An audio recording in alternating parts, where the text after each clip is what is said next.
Hello everyone, welcome to viral education class 9 and 10 Sanskrit. तो इस video में क्लास 10 संस्कृत चैप्टर नंबर 7 को पढ़ने वाले हैं, जिसका नाम है सोह प्रकृते शोभा। तो चलिए स्टार्ट करते हैं। इस पाठ में एक शेर है जो विश्राम कर रहा है। उसी समय एक बंदर आकर उसकी पूंछ को हिलाता है। क्रोधित शेर इधर उधर दौड़ता है, गरजता है, लेकिन वह बंदर पर प्रहार करने में असमर्थ रहता है। बंदर तो हंसता ही है, साथ ही साथ अन्य पशु पक्षी भी हंसते हैं और सभी परिहास करते हुए उसे वनराज का पद त्याग करने को कहते हैं। क्रोध से शेर दहाड़ते हुए कहता है कि तुम सब मिलकर मुझे तंग क्यों कर रहे हो। तभी एक बंदर कहता है, राजा तो रक्षक होता है, किंतु आप तो भक्षक हो। जब स्वयं ही अपनी रक्षा नहीं कर सकते तो हमारे रक्षक क्या करोगे, इसलिए तुम वनराज पद के योग्य नहीं हो। कौवा और कोयल भी शेर के वनराज होने की अयोग्यता का समर्थन करते हुए स्वयं को एक दूसरे से योग्य बताने का प्रयास करते हैं। कौवा द्वारा स्वयं को वनराज पद के योग्य बताने पर कोयल कौवे को अपवित्र, रूपहीन व गुणहीन मानकर उसे राजा मानने से मना कर देती है, किंतु कौवा अपनी प्रशंसा से अपने को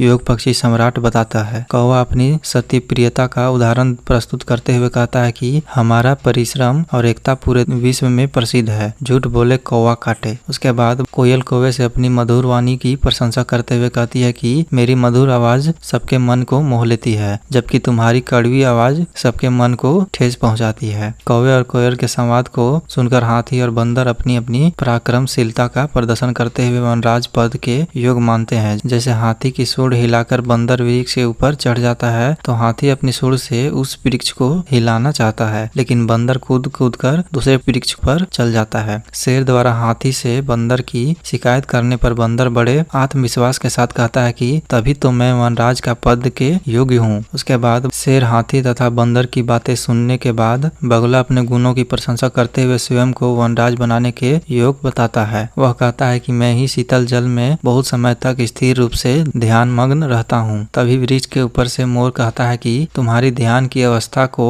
कौन नहीं जानता, अर्थात सभी जानते हैं। तभी तो बेचारी मछलियों को धोखे से पकड़कर निर्दयता के साथ खाते हो, तुम पे धिकार है। तुम्हारे कारण तो पक्षियों का कुल ही कलंकित हो गया है। उसके बाद बहुत गर्व के साथ बंदर कहता है कि शीघ्र ही मेरे राज्याभिषेक के लिए आप सब वन के प्राणी तैयार हो जाएं। उसी समय मयूर अपनी चेष्टा प्रदर्शित करते कहता है कि देखो देखो, मेरे सिर पर राजा के मुकुट के समान शिखर बनाकर भगवान ने मुझे पक्षी राजा बनाया है। मेरा नृत्य तो प्रकृति की आराधना है और तीनों लोग में मेरे समान कोई सुंदर नहीं है। मैं तो अपनी सुंदरता तथा नृत्य से आकर्षित करके जंगल के प्राणियों का आक्रमण करने वाले को वन से बाहर निकाल देता हूँ। उसी समय बाघ और चीता नदी के पानी पीने के लिए आते हैं। उनके विवाद को सुनकर कहते हैं कि वनराज पद के लिए हम दोनों ही योग्य हैं, परंतु बगुला द्वारा किसी पक्षी को ही वनराज बनाने का निश्चय किया गया, इसलिए सभी ने अपनी प्रशंसा से रहित पद के लिए उल्लू को ही सम्मानित से राजा बनाने का विचार किया। किंतु कौवे ने ऊंची आवाज में अपनी समर्थता प्रकट करते हुए उल्लू के बारे में कहता है कि जो स्वभाव से क्रोधित है, देखने में डरावना है, अप्रिय बोलने वाला है, ऐसे उल्लू को राजा बनाकर हमारी किस बात की सिद्धि होगी। तभी प्राकृतिक माता प्रवेश करते हुए कहती है कि मैं तुम सबकी माता हूँ, तुम सब ही मेरे प्रिय हो। इस संसार में कोई भी छोटा बड़ा नहीं है, सभी के अपने अपने कार्य हैं, अपना अपना योगदान है। अतः हमें किसी कार्य को छोटा या बड़ा, तुच्छा या महान समझना नहीं चाहिए और न ही किसी प्राणी को। इसलिए सभी को आपस में मिलजुल कर प्रकृति की सुंदरता तथा वन की रक्षा के लिए प्रयास करें। उसके बाद सभी प्राकृतिक माता को प्रणाम करते हैं और सिद्धि संकल्प के साथ मिलकर रहते हैं। इसलिए सभी को सहयोग की भावना के साथ मिलजुल कर रहना चाहिए और सभी को हेल्प करना चाहिए। तो आप लोग भी दूसरे लोग को हेल्प करें वीडियो को शेयर करके, ताकि उन लोग का भी हेल्प हो सके। तो आप लोग को इसी तरह से सारे चैप्टर, सारे सब्जेक्ट को अच्छी तरह से पढ़ाए जा रहे हैं, इसलिए आप लोग चैनल को सब्सक्राइब करें और अपने दोस्तों के साथ भी शेयर करें। तो वीडियो को देखने के लिए बहुत बहुत धन्यवाद। Thank you.